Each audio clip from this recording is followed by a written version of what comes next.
السلام عليكم عشاق كرة القدم. اليوم عندنا واحد الماتش اللي ماشي عادي. الماتش اللي ربح غادي يكون مزيان في دوري ابطال اوروبا. برشلونة ضد باريس سان جيرمان العملاق الفرنسي. رغم الغيابات دار ماتش اللي زوين، وبرشلونة اللي دو الغيابات بان شويه ناقص في الشوط الثاني. ندوزو نشوفوا شنو وقع في المباراة. برشلونة اللي بدا مزيان وسجل الهدف الاول في الدقيقة 19 بقدم فيران توريس. دازت بعض الدقائق وشفنا باريس سان جيرمان اللي ما طولش بزاف. في الدقيقة 38 جا البيت ديال مايولو، وفي اخر لحظات في الدقيقة 94 اشرف حكيمي عطى اسيست لغونزالو راموس اللي جاب الهدف الثاني والرباح ديال باريس سان جيرمان.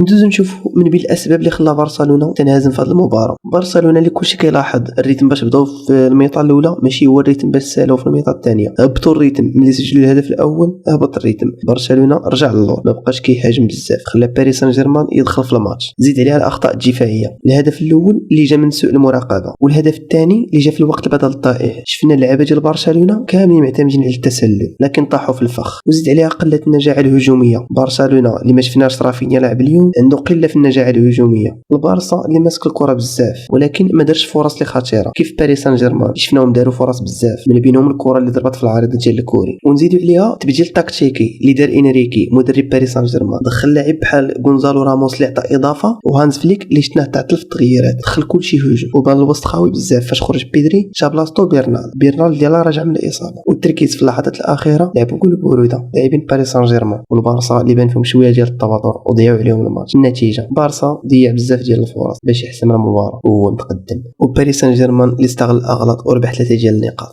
هنا غادي نكون وصلنا لنهايه الفيديو. ما تنساش تخلي واحد ابوني وفعل الجرس باش يوصلك اي فيديو جديد. يلا تشاو، نشوفكم في فيديو جديد ان شاء الله.